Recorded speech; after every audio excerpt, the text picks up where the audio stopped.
Welcome to the Real View podcast, where Ohio Realtors connect you to innovators and influencers, keeping you with the real view of real estate.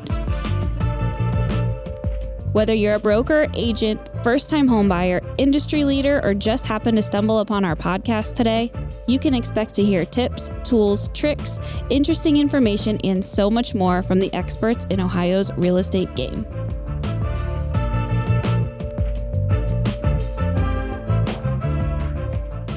Hi, everyone, and welcome back to the Real View podcast. I am your host, Allison Wiley. Joining me today, our special guest is Yuval Golan. He is founder and CEO of Waltz, a fintech, proptech, wealth tech startup providing foreigners with a simple, remote experience to invest in, purchase, and financially manage U.S. residential real estate. Yuval, welcome onto the show. We're so happy to have you. Thank you so much, Allison, and thanks for everyone for hearing and chirping in to hear hopefully stuff that will be useful to do anything. Absolutely. No, and you're going to tell us all about the world of foreign buyers, foreign investing, what they're looking for. I think that this is such a huge opportunity for our realtor members listening out there. You have some really great insights to share with us on what these foreign investors are looking for, not only in opportunities to invest, but also in their realtor and how we can make ourselves of use to these investors out there who are eager to get involved in our economy and get involved in homeownership here in the U.S. But before we get started in that, I would like to hear a little bit more about you. If you don't mind, would you tell us a little bit about yourself, how you got started in real estate and what's led you to where you are today? All right. Thanks for the amazing intro, Allison. So here, it's pretty straightforward.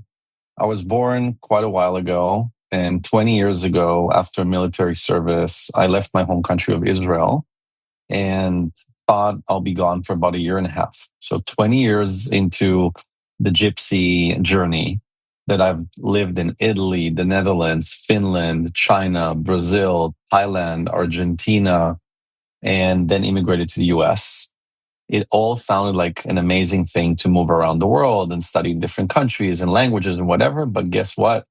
Being banked or buying a property or taking a loan or wiring money across the world, instead of while the world became global, it became more and more and more difficult. So my background has been cross-border transactions for 20 years in different countries, picked up a language or two. And that turned into 2020. I was lucky enough to have a good gut feeling and left China at that time. And I saw the largest exporter of everything in the world shutting down. I was like, holy moly, we're going to have a huge real estate crisis. We're going to have a huge shortage of inventory. That's going to cause inflation. And that means interest will rise. And I said, I have to buy real estate as fast as I can. If not, I won't be able to build my future. This is how this whole started. That's amazing. And I love that you were able to have kind of the foresight to be able to recognize what was happening and say, hey, this is a huge opportunity, because all that did happen. I mean, we saw what happened, in 2020 and 2021, and all of those things were very much true. We saw inventory, have a huge challenge with that, which we're still trying to climb our way out of. But all very much things that we dealt with. And that's kind of what led you to founding your company. So tell us a little bit about Waltz, what it does, how it helps, what's the idea behind that. And tell us a little bit about that. So I've heard about a lot of fintech companies and proptech companies that wanted to disrupt the real estate industry, the finance industry, cutting all the middlemen. And what I told all of them, that is pretty funny, because you have a lot of stakeholders and it's a trust business. And the only way to solve this problem is not by cutting everyone, is by enabling everyone to transact more in scale and creating transparency. And I just had a funny conversation with a friend, and some people think, oh, real estate's easy. I'll just start selling, and clients come all of a sudden, and then there's transaction. Everyone's like, no. I just spoke to one of my investors. You didn't know, but when I grew up, my parents asked them for allowance. I said, Yuval, you're done. No more allowance. Find a job. I was 6. And I was like, okay. So I went to the grocery store nearby. I said, hi, can I do deliveries for you? I got to earn some extra allowance. And real estate is actually working, finding inventory, finding clients, building trust. boots on the ground. Your clients, especially from abroad, they need you to be their, you know, knight in shining armor on the ground because they're not there. So what do we do? I, as a foreigner, failed miserably in buying real estate or took me ages to get it done. And the US is the most sophisticated market in the world. Foreigners look to invest in America because the USD is the most stable currency. When the US real estate crashes, the entire world crashes. When the capital market crashes, everyone crashes. And then when real estate crashes, wealthy people come in and it's like, wow, America is on sale. Let's buy USD items, help America grow back so our country will be better too. When the USD is down, same thing.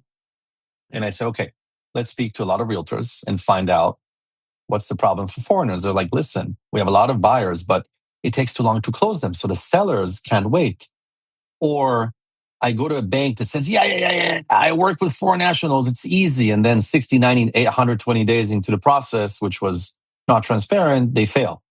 And then you speak to the buyers. They're like, ladies, gentlemen, this is 2023, 4, 5. I want an Amazon experience. I can buy stocks online. I can buy on Amazon and get things immediately.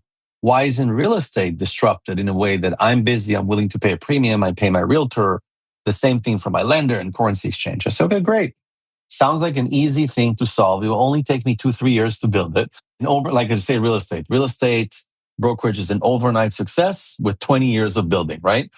So we build the entire foundation of allowing the foreigners to be able to set up a US entity within seconds, a US FDIC insured account within seconds, get their currency exchange wired to the US. We're also a direct lender. If they need assistance with insurance, we're also an insurance broker. And the whole point is to help your realtors, Allison, to focus on the two things they love the most: inventory and clients. Let us handle the rest. I love that. No, I think it's really smart. I love the idea of like, yeah, it should be that simple. You know what I mean? Like we're in this world of instant gratification, and if something doesn't happen, on our direct timeline, it's not going to work. So I think that's really great that you saw that as an opportunity and took advantage of it, and now have created this amazing solution to help our international friends, buy and access property here, which I think is really cool. So that's amazing to hear. And congrats on having such a successful company so far. Knock on wood. And one thing I usually like to joke about is, Allison, just like imagine I'm with you there in Ohio and we say, okay, it's lunchtime, let's eat. And then we go on Uber Eats and we order pizza or pasta, whatever we want. And real estate is like, you try to buy it and then Uber Eats tells you, you're going to get your food eventually. It's like, when is eventually? Today, tomorrow, next week, next month? What's going on? So we Yeah. wanted to build this into a consolidated multi-layer data. And then what we did is we also built for our partners, just like the Uber driver, Uber passenger, the ability to track what can they do. Because at the end, the real estate agents work very hard. And just like them, we're all aligned on, if we don't get this done, we don't get paid. We're a Yep. team. Yep. And there is so many hands that go into one deal. The realtor is working so hard, as you mentioned. The lender is same. It all goes together to kind of make the deal happen. And I think it's really cool relationship to see everyone, working so hard to make that dream come true, which is really cool to see. So I know the most recent NAR report on international buyers cited that the total purchase volume increased by 14 billion compared to the year before. 14 billion. That's a lot. That's the highest jump in recent memory, even not considering new construction and all of that kind of stuff. I mean, wow, that just seems like what a huge number, what a huge statistic. And I mean, if that doesn't get your attention, I don't know what will. Have you kind of seen that from your side of things, this really booming and popping off? And I mean, it seems like this is a huge trend and something that, we need to be paying attention to. So yeah, this is a great observation. So let's add kind of to the equation a few interesting stuff. Yeah. Assume there's always infinite demand of foreign nationals that believe in America. Mhm. Those people can create jobs, pay taxes, get realtors on the move, property managers, enable people to rent a home that maybe are not able to. And they look at America as a safe harbor. Our economy maybe is great, but I want to build my wealth through residential real estate, or I don't trust my home country stability or politically. So I want to have an additional bucket to save my children or my future financial wealth. So that's the regular thing. Now add to it any macro event that is happening in the world. So that's another peak of things happening. And then when we based in the US and we look, oh, interest rate now is high. I'm used to zero. And that's what I'm used to. But guys, when my parents bought a home, they went to the bank and they said, hi, I can't afford a home. How much is interest rate today? Oh, only 15%. Sure. Let me sign off of it. Yep. And people are like, oh, I'm interest sensitive. But when you take a 7 rate, but inflation is 5, your net rate is 2. But when you think like a Brazilian, that is interest rate is 15, 7 is half price. Argentinian, 90% interest rate with inflation. So 7 is, what is it, 80%, 85 and 90% off. Chilean, whatever. And people want to put their money in stability. In America means stability and use the dominant currency. So this is what they look at. So just like you said, 14 billion in growth, about 30 something percent growth from last year. Foreigners still believe in America, and also add to that new construction because we live abroad. We want to have something they don't need to maintain too much. So there's more that we buy in. And this is good for America because as long as foreign nationals from friendly countries to America invest in America, it means the USD remains the top currency in the world. That means stable economy, and we love America. So other data that we see, and sorry for blabbing that much, is no, I love it. You're the expert. You're here to share your knowledge with us. I'm just listening. So what people we seen that, because in the news, we always see like clickbaits, right? It's like, oh, Canadians stop buying in America. It's like, no, not true. 25% of my buyers are Canadians. Wow. And Canada is next door to America. And Canadians have very high taxation on properties. Their ticket price to put a down payment is more expensive. Rent yields are very low. And they speak English. So they say, I invest in America because I'm next door. I get better tax benefits. I get better return investment. I get a lower ticket price. I can deduct a lot of expenses when I invest in real estate properties. And guess what? They love investing in Ohio. They invest in Ohio and in Florida and in many other places. And whatever you see in the clickbaits, we see demand only increasing. And because the National Association of Realtors report talks about past purchases, we see forward demand. So I know who is interested from which country, with which intent, with budget, about 6 to 12 months ahead of a transaction, which means a year and a half into the future before that is being reported in the National Association of Realtors report. That's amazing, and that's great news. We love our Canadians. Come on and buy in Ohio. We'll help you out. Yeah, I was going to ask that. Where are you seeing these investments happening? What cities in America are they interested in? I know you mentioned a lot about Ohio, Canadians and Ohioans. They like to invest here probably because we're so close up north. What are you seeing as far as hotspots for these investors, and what are they looking for specifically when it comes to where they're choosing to invest? So you asked me a lot of questions. So I know, one at a time. So let me kind of break it down into the data points, and then we can jump into, we start from states, and then we'll see according to their cultural habits, what do they look for in general. Yeah, so the 3 top states, it's always head to head between Texas and Florida. Because that's Latin America, Israel, Canada, Latin America, Israel, Canada, love investing in those 2 states. Our third state that is always at the lead is Ohio. Yay! After that, there's always New York and the Carolinas and Georgia and Arizona. Those are the states that are kind of leading back. And where do those people usually look to invest? So assume if I am from abroad and I live outside the country, I want to find a place where people speak my language. I have a realtor that understands my culture, and I can invest easily and remotely. And I have boots on the ground of people that help me. That's why Latin Americans love investing in Florida, Brazilians in Orlando, also in Miami, Mexicans, Canadians, Israeli, Miami. In Ohio, same kind of strategy. And strategy varies between ticket prices and what the investor is looking for. So a lot of the Latin Americans, for example, look for short-term rentals. So maybe once in a while they can also stay in the apartment. The rest is rented to an Airbnb. And that will be usually in the major metropolitan. So it could be Houston, or Dallas, or Miami, or Orlando, or Tampa. The other investors like Canadians, Israelis, and more professional investors from Latin America will be investing in assets that will be $100,000 to $200,000 that will yield for them rental income in the 8 to 10% gross yield. What does it mean? They buy for $200K. They expect 16 to 2,400 in rental income, which in Ohio you can do very, very well on a single family, duplex, triplex, and quadruplex. So this is kind of what we see.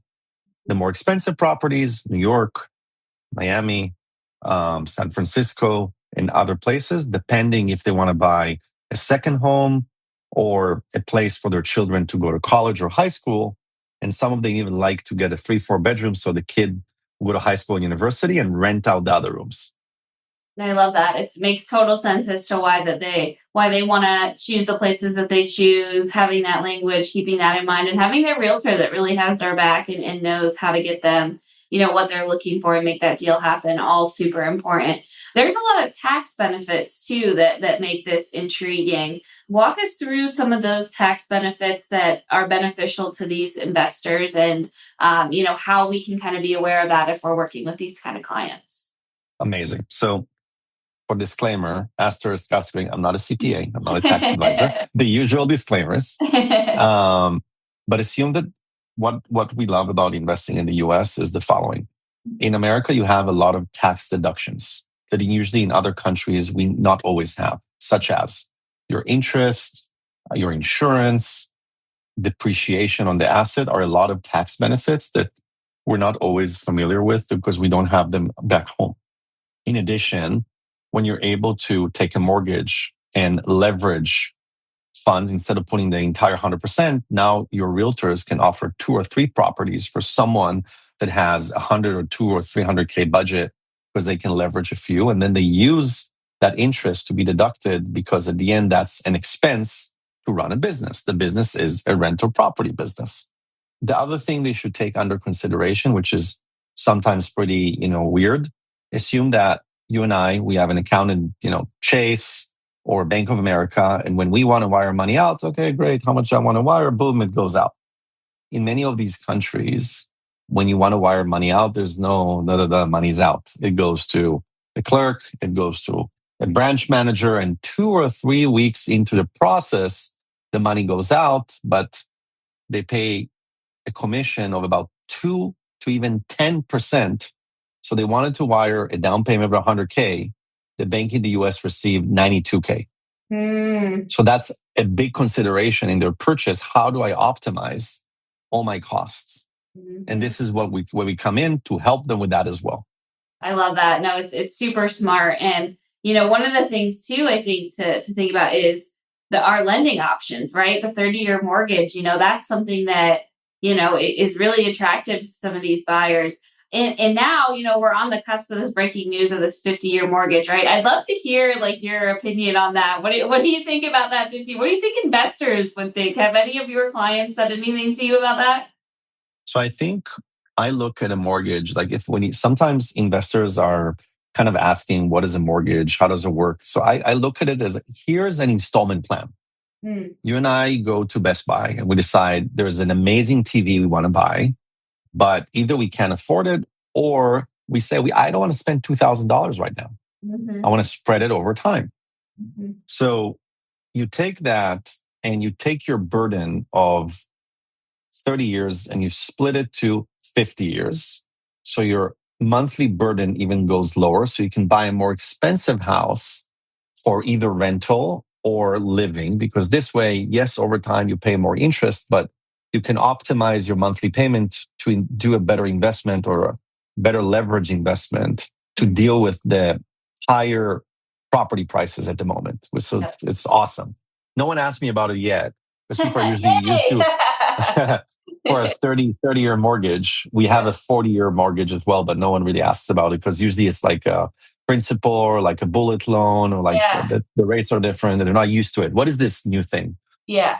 Interesting. Yeah, I'd be curious to hear if no one's asked you yet, how, what they think of it, or, if it's going to sway any of their opinions on it. But yeah, just thought I'd ask, since, that's been all over the news. We've been seeing a ton of that. Some of those headlines lately, what that's going to mean for people. Well, that's awesome. No, I really think that, it's tons of opportunities between our lending options, between our tax options, between, them being able to invest in the US dollar and our economy here. Just tons of different reasons why these foreign investors are seeing this as a place where they want to be backing. And I think that that's really awesome. I want to talk about the realtor's role. And we talked a little bit about the value of that and these international clients, wanting to work with realtors here in America who can help them and be their boots on the ground, as you said earlier. How can we be best prepared for this opportunity? What would you tell our realtors out there who are excited about this, who want to start calling those Canadians who love Ohio? What can we do as realtors to be prepared to work with these clients? And what do these clients want in their realtor? So kind of a two-part question for you. So we had 15 years of amazing business, right? So many of us have worked, okay, clients are coming from the sky. I can just find a good asset and sit on it and people to come to me. And all of a sudden, oops, the world doesn't work this way. So it's unrelated to realtors, it's everyone, right? Yeah. And the best salespeople I know usually ask a lot of questions and are well prepared. Mm. What is your strategy? Why are you hesitating? What is your budget? How can I help you? And then the best way to prepare is to put yourself in their shoes. So you come from Brazil. Okay. How long does it take you to get money from Brazil to the US? Okay, 2, 3 weeks. Okay. Timeline. What are your buckets for real estate? Okay, 100, 200K. Great. Understanding all the costs and all the decision making they have to do in order to pass this barrier. Think about, you live abroad. I need a property manager because this person doesn't live in America. Do I have a property management operation? Do I have a property manager I trust? Okay. This person can't go on lemonade.com or State Farm and buy insurance because they don't have an SSN. So prepare for all those little things that we take for granted. Yeah. Find partners for each of those layers, and then make sure you know how to inquire the best from your client, because then they would know you truly respect them, understand them, and help them think about solutions, not problems. Because we just had a talk about this yesterday, one of my salesperson. I was like, if you don't ask the strategy and you give a price directly, how do you know the client won't be disappointed? But if you ask them, what is your strategy? Oh, you're looking for optimize for rate? Or how much would you pay in your home bank? And it's like, oh, by the way, I can give you a better rate. Oh, great. Because if you say, I can give you a better rate, and oops, no, actually, I'm more expensive, you always disappoint them. So you prepare them, you lead them, and you learn about them. And I can also give a hint. On the Waltz website, we built a blog, an academy, because when I started off, it was a lot of confusion. Where do I go? Everything confuses me. What is the right blog? And we built it just like the books where we grew up, where we read something for dummies. So you scroll down until the end. I made it from amateur to professional. You scroll down to the end. You start as an amateur, as a foreigner or a realtor that works with foreigners. You never know. Why do I need an LLC? Because for us, we know why we need an LLC. Foreigners might not. And then there's many companies that open an LLC, but an EIN takes ages. And then how do you deduct taxes? What is a refinance? A lot of all these things. And by the way, Waltz can help you with many of these things, an end-to-end solution. And then for the realtors, we love working with realtors because they work very hard to find inventory. They know how to customize the needs of their clients. And once that property is eligible, we're here to help to close the deal so you can focus on the next client or buy another property and get it done again and again and again and again.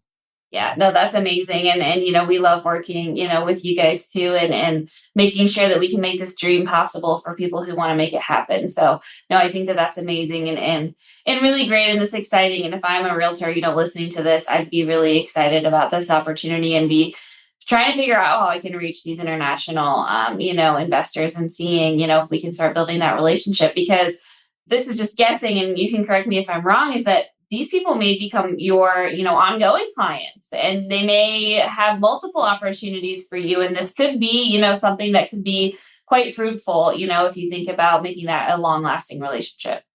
You nailed it. And I'll tell you two things just to show how right you were. Yeah. One, our repeat transaction on a quarterly basis is 50%. Wow. 50% of all transactions. It's not necessarily client because it's transaction, 50%.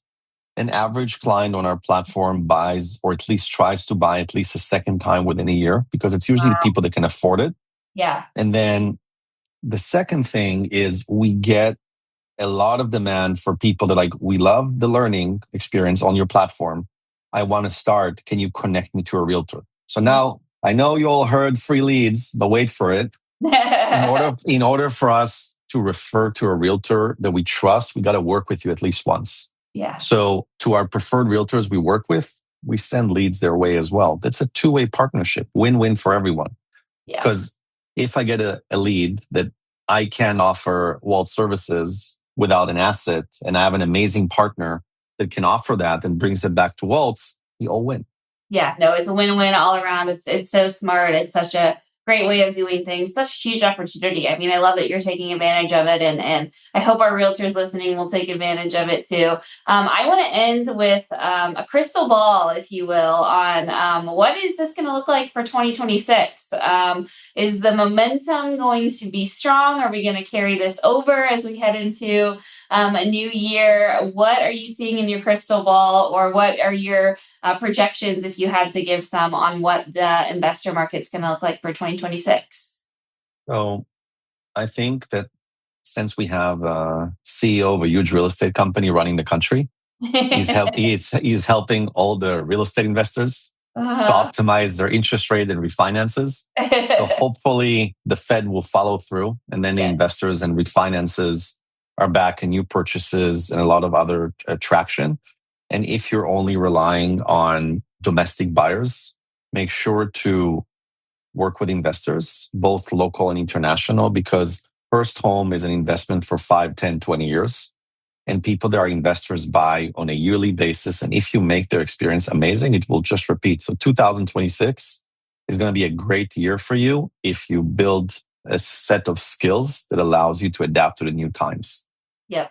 Absolutely. I think so too. It's a great time headed into the new year to make this a part of your strategy for 2026. Huge opportunity to work with these investors who could be lifelong clients and bring, great business to you and your company. So, Yuval, I want to thank you again so much for coming on, for sharing a little peek inside the world of international investing. I know I've learned a ton today, and I know our members have too. So thank you again. And thanks for all the work you do for our industry and for making homeownership possible for those who want it. So I appreciate you and your time and all that you do for us in making homeownership possible. Thank you, Allison. Thanks everyone for listening. And if you want to learn more, getwaltz.com. Waltz with us. I love it. I love it. And to all of our listeners, thank you guys again so much for tuning in. We'll be back with you next week. See you then. Thank you for listening to The Real View. That wraps up today's episode. You can keep up with the latest on the podcast at ohiorealtors.org/therealview and on Apple or Google Podcasts, Spotify, or wherever you listen. Have questions, comments, or suggestions? We want to hear from you. Email us at podcast@ohiorealtors.org. We'll see you next time.